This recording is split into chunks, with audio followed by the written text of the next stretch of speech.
Taas YouTuben väki. Jopa taas tässä pitkästä aikaa. Tuli tosta tultua Japanin reissulta tuossa noin vajaa viikko sitten. Vlogeja ei oikein tullut tehtyä aikasyistä. Yhden vlogin tein matkan aikana hyvin lyhyen ja aika huonon.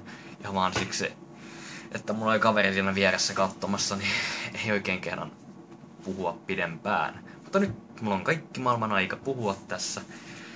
Joten mistä vitusta mä puhun? Ehkä siitä, miten matka alkoi. Elikkä siis lähdettiin 1.4. aprillipäivänä tietystikin niin toi lentokentälle päin. Ja sieltä sitten lentokoneella Nagojaan, ihan Finnairin tässä ekonomiluokassa. Saatiin halvalla lentoliput, mentiin Finnairilla, 600 € menopaluu. No, lento meni kivasti 10 tuntia, saavuttiin sitten Nagojaan. Siellä vietetään ensimmäinen päivä, syödään, vietetään jetlagia, kun käytännössä täytyy olla 2 päivää hereillä. Ja nukuttiin sitten 14 tuntia, ainakin mä ja mun kaveri nukuttiin sen verran. No, sitten sen jälkeen suunnataan Osakaan, kun saadaan railway passit, eli saadaan mennä junalla niin paljon kuin halutaan, niin pitkälle kuin halutaan ja millä tahansa junalla. Osakassa sitten niin ruvetaan heti ensimmäiseksi katsomaan nähtävyyksiä. Käytiin tuolla Osakan linnassa, Shinsekaissa, semmoisessa ihanassa, mikä tää nyt on, kauppakadussa, muutamassa muussa nähtävyydessä, Osakan SeaWorld vai mikä se oli. Ei se ollut SeaWorld, se oli toi, mä en muista nimeä, se oli japanilainen nimi. Mutta kumminkin tommonen akvaariumi, mikä liekään, tämmönen oikein iso. Kaikkia hienoja haikaloja ja tommosia löytyi sieltä. Sen jälkeen lähdettiin muutaman päivän päästä Naraan. Siellä käytiin kattoon noita vanhoja temppeleitä, YMS puistoa. Oikeastaan hyvin hienon näköistä paikkaa verrattuna Osakaan. Se oli pikkasen Vaasaa, ehkä noin Tampereen kokoinen paikka se Nara itsessään. Ehkä vähän pienempi. Mutta keskustasta ei ollut kauhean pitkä matka tämmöisellä maaseudun näköisellä lähiölle. Ja oikein semmoista hienon näköistä. Luonto oli hienoa. Kaikki rakennukset oli hienoa. Siellä oli hyvin paljon temppeleitä, käytiin pienemmissä temppeleissä. Josta mä saatan mahdollisesti laittaa tässä videon aikana pieniä kuvapätkiä. Saa nähdä, että onko mä laiska. Mutta kumminkin käytiin myöskin sitten katsoa noita sen Narassa olevaa tämmöistä Buddha-patsaspaikkaa palatsia. Siellä oli tää yksi kuuluisa, oikein iso kultainen Buddha-patsas. Itse asiassa mä en itse päässyt katsomaan. Meni just kiinni sillä hetkellä, mutta mun kaveri oli vielä bossi ja meni ulostulon käynnistä. Meni katsomaan sitä ja otti muutamia kuvia, josta täytyy sitten vähän kysellä häneltä näitä. Mutta kumminkin, se oli itse asiassa jännä, että siellä kulki kaupungillahan luonnostaan noita kauriita. Niitä sitten sai syöttää kauriskekseillä, ei tietystikään omilla ruoilla kannata YMS. Mutta se oli aika jännä. Itse en kyllä koskenut, en mä halunnut koskeekaan, mutta jotain pientä videopätkää kyllä otin. Saatan pistää tähän perään tai jotain. Upata myöhemmin, en tiedä. Mutta joo, kumminkin Naran jälkeen käytiin Koobessa. Se oli enemmän, mä nykyistä osittain se oli enemmän mentiin shoppailemaan sinne, kun se oli enemmän nuorison paikka ja kaksi matkatoveria halus mennä viettämään yöelämää sinne, mutta kuulemma se oli loppuiksi ei olisi kannattanut KP mennä sitä yöelämää viettämään, vaan Osakaan. Mutta joo, sieltä tuli ensimmäiset tämmöiset peliaiheiset ja anime-aiheiset kaupat tuli, niin toi vastaan, kun Osakassa ei ollut niin paljon aikaa siihen.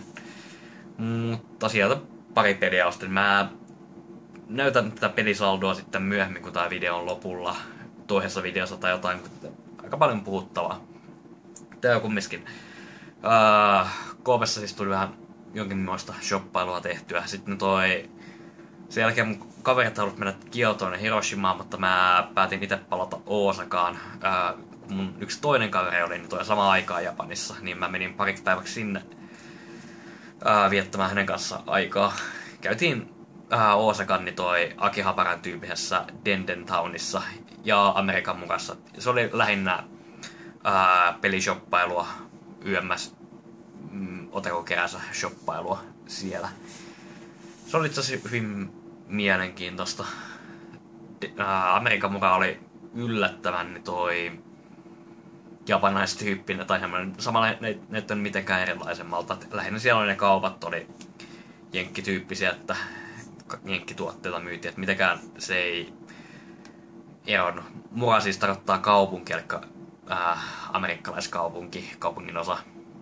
Itse Denden Town ei myöskään eronnut mitenkään hirveästi. Siellä oli vaan sen tyyppisiä kauppoja aika paljon. Ja itse asiassa näytti hyvin paljon Akihabaralta, joka oli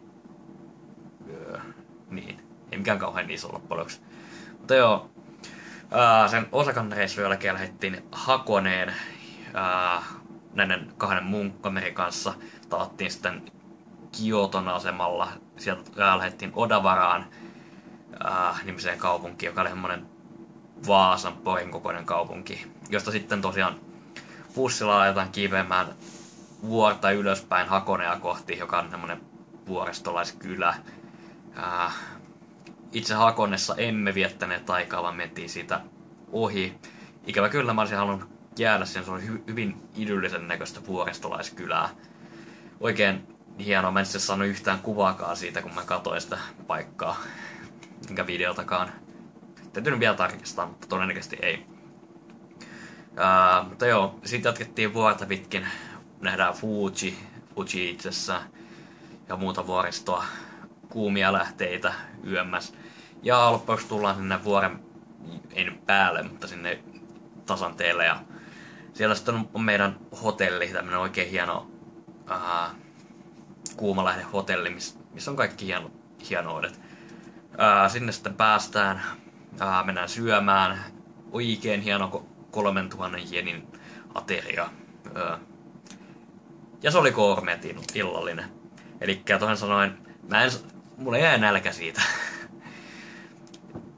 Maksoi 3 tonnia, sieltä ei saanut paljon mitään. Mä en ollut paljon tyytyväinen mäkkiannoksesta. Okei, ne oli siistejä, mutta ei niistä oikein tullut maha täyteen. Hyvin, siellä oli paras osa oli 2 lihapalaa, jotka meni 2 suullisella syötyä, joten jäi vähän huono maku.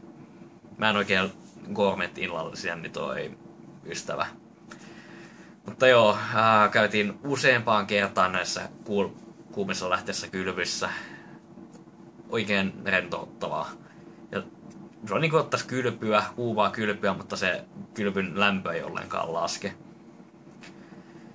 No, sitten vietetään aikaa siellä ja seuraava päivä tulee, niin joudutaan lähtemään, niin mennään vuorta alas Odawaraan, jossa käydään yhdessä linnassa vielä.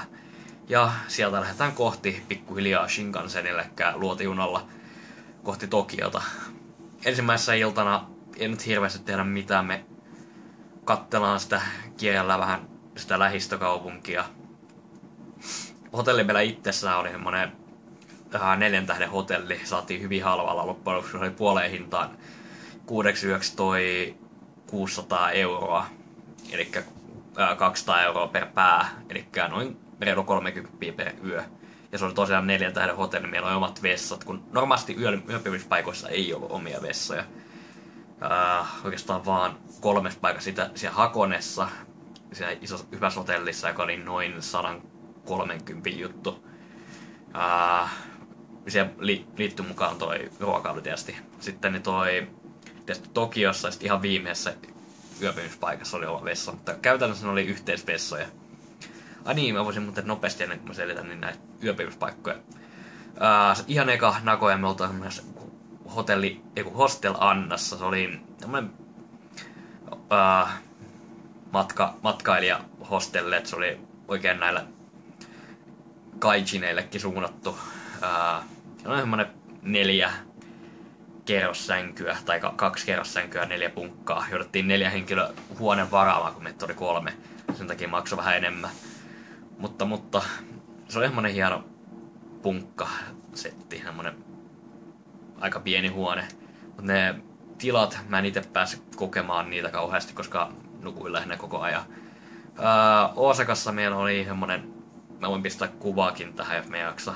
Toi hyvin pieni koppi, meillä oli futonit siellä, jossa oli yllättävän mukava nukkua, vaikka se oli pieni ohut patja, niin alussa se tuntuu kovalta, mutta aamulla mulla ei ole mitään selkäongelmia missään vaiheessa, lukuun ottamatta niitä 2 päivää Osakassa. Siellä oli, jos oli vielä halvempi, ja siellä oli sitten noin ohuet futonit. Kopessa meillä oli, ei ihan kapselihotelli, mutta toi melkein. Semmoinen, mitä sanois, king size, vähän pienempi kuin king size sängyn kokoinen, niin toi koppi siellä. Jota oli sitten 2 kerroksessa. Ehkä jossain tässä kerroksessa, näin korkeilla. Eli siellä mahtui ihan hyvin olemaan, mutta ja niin siellä pistää verho eteen ja omat tallelokerot siellä, mihin saadaan laittua, tai tallekaapit, saa laittua laukut. Eli se oli vähän jännempi, että melkein kuin oli kapselihotelli, mutta ei ihan. Ja tosiaan se Tokion hotelli oli toi 4 tähden hotelli, että siellä on 4 sänkyä ja oma vessa ja iso laajakuva televisio ja kaikki mukavuudet. Tässä sitten. Niin, Tokiossa. Seuraavana päivänä kans käydään vähän kiertelemään Shinjukussa, lausutaan sen oikein. Jonkin verran Akihabarassa. Ei hirveästi kylläkään. Arcadeissa pikkasen. Vihdoinkin pääsee itsekin pelaamaan arcadeissa. Itse asiassa mä pääsin Osakassa silloin 2 päivän reissulla kanssa. Jonkin verran, josta mulla on itse asiassa videokuvaakin. Videokuvasta sen verran, että mä en voinut ottaa oikeastaan missään kaupoissa, mutta kun hyvin salaa muutamassa arcadeissa videokuvaa.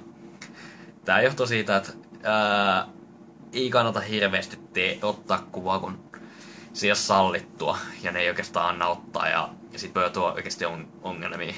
Mä en olisi vittynyt kysyä, kun ne useimmiten sanoo, että ei. Mutta joo,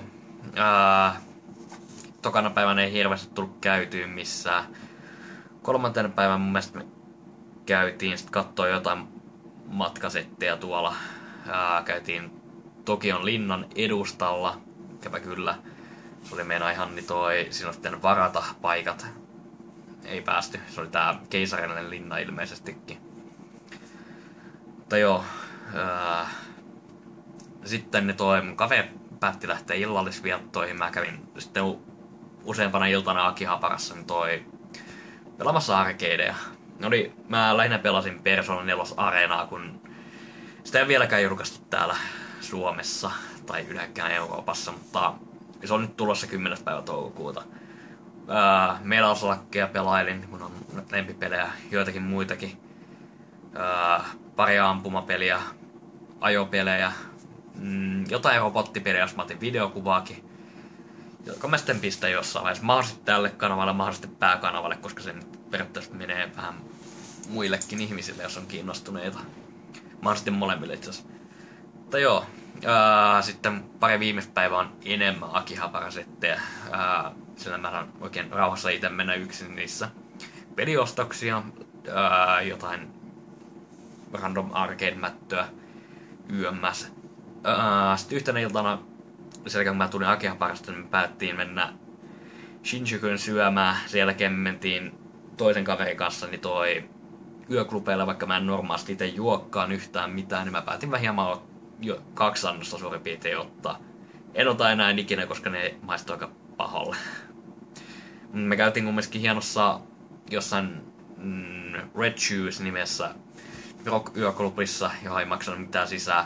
Ja sitten juteltiin noitten baarimikkojen kanssa, paitsi että mä en pystynyt juttelemaan melkein yhtään, koska mun ääni oli käytännössä kokonaan pois.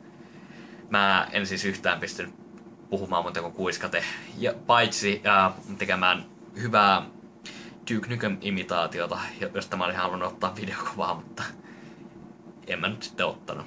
Mutta joo, sieltä rock-yöklubilta niin saatiin, kun juteltiin niiden kanssa, niin ilmaiset sisäänpääsyt tämän maailman 3. suosituimpaa ainakin tämän klubin mukaan niin yöklubiin tai tunnettuun yöklubiin, kun niin Womb-nimiseen paikkaan. Se oli olisi ollut 2-3 tonnia vähintään, niin toi sisäänpääsy sinne, kun se oli sen paikan 13 vuotisjuhla. Mutta niin, se oli 3 kerroksessa porukkaa. Tai siis noita tiloja. Et siellä oli joka oma DJ ja varmaan noin 1000 henkilöä niissä tiloissa. Se oli siis ihan täynnä. Te olette nähneet varmaan kuvia, että kuinka täysiä noissa Tokion metroissa on. Niin täysiä. Eli toisin sanoen ei ollut mitään tilaa mennä mihinkään.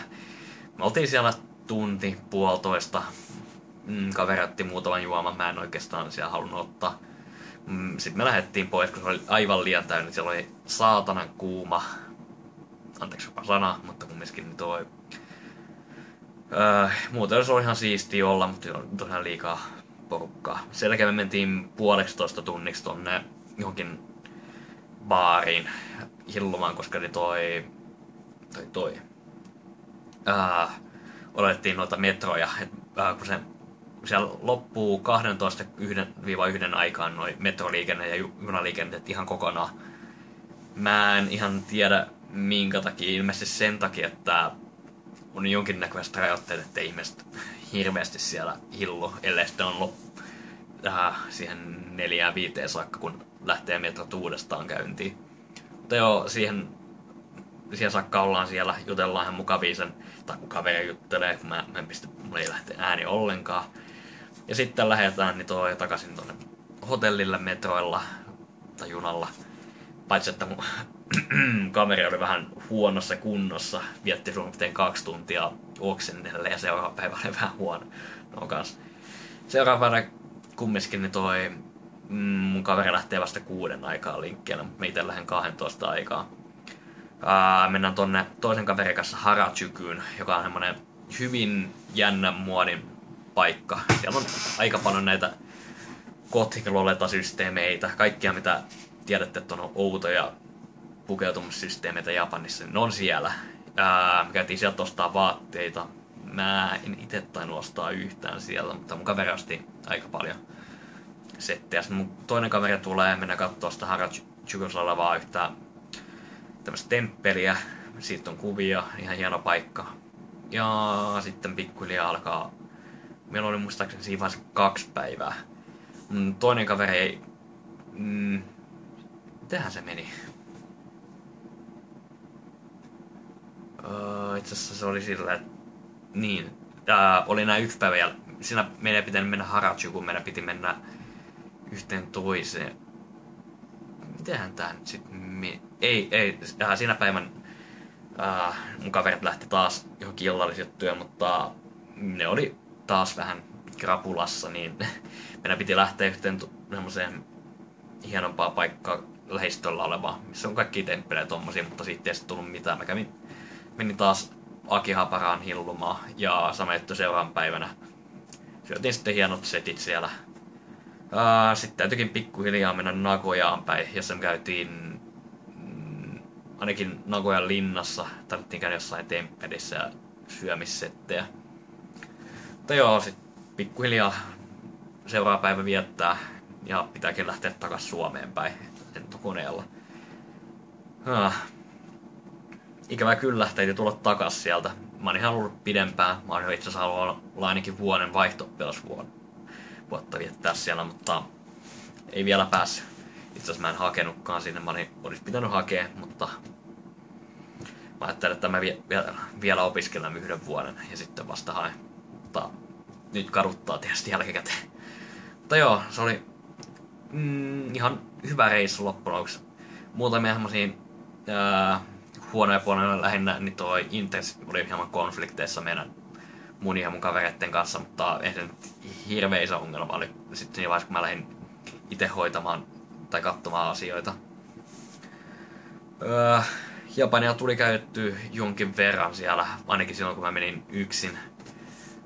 Kaverit yleensä puhui niissä, veti aika dominoivasti näissä seteissä.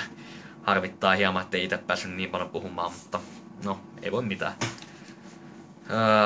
Pelejä tuli osteltua aika paljon. Mä varmaankin erittelen sen toiseen videoon. Mutta joo. Opittua tuli kieltä ihan lukemista että puhumista aika paljon.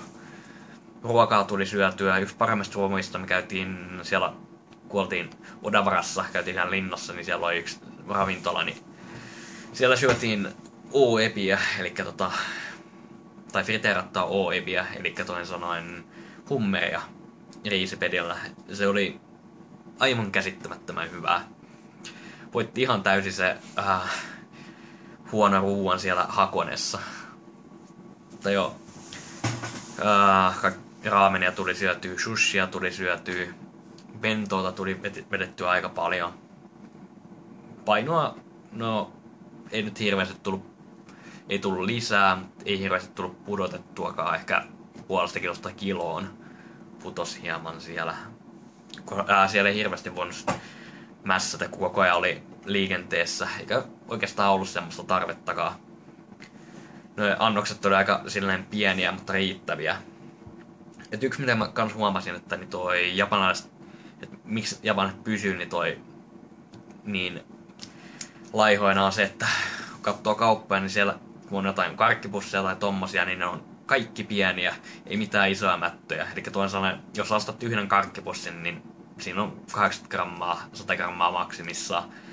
Ellei oikein hae jostain paikasta niitä isoja, kun Suomessa on ostaa karkkipussi, niin on 200-300 grammaa vähintään. Ja siellä on muutenkin vähän semmosia terveellisempiä settejä. Ruoka itsessään oli huomattavasti halvempaa kuin Suomessa, mutta jotkut muut, kuten elektroniikka, no ei oikeastaan elektroniikka, vaan pelit ja tommoset DVDt on huomattavasti kalliimpia kuin Suomessa. No ei nyt huomattavasti, mutta hieman. Retropelit tietysti on ihan eri asia ja käytetyt pelit. Uudet pelit niissä on vähän enemmän hintaa. Mitäsköhän sitten? Niin jo tuli nähtyä tää niin sanottu Sakura-kausi, eli nämä hienot kirsikkakukka-setit oli melkein niin sanotusti mankaissa, eli täydessä kukinnossaan. Vähän myöhästyttiin, mutta päästiin silti ihan hyvässä setissä sinne. Pistäis toi takas rullaamaan alusta saakka, että siinä on jotain katsottavaa. En mä tiedä miksi mä sitä pistän, mutta ihan sama. Tää alkaa pikkuhiljaa olla tässä tää matkan dekompensaatio, mikä nyt liekään hieno sana olisikaan, mutta mä varmaan teen vähän enemmän näitä vielä joistain muista asioista, kuten vähän pienempiä settejä, kuten noista ihan arcade-seteistä ja siellä olevista kourapeleistä erikseen, tietysti mun pelisaalista, mitä tässä on iso kasa. Mutta joo, tässä oli tää päävideo. Mä joudun varmaan 2 osaan tän pistämään, kun tällä hetkellä tuo näyttää 23 minuuttia. Mun tällä kanavalla ei oo vielä mitään isompaa, sitten mä saan maksimissaan 15 minuuttia pistyä. Mutta joo, tässä oli varmaan tällä kertaa kaikki. Mä teen ton peliostosvideon seuraavaksi. Morjes!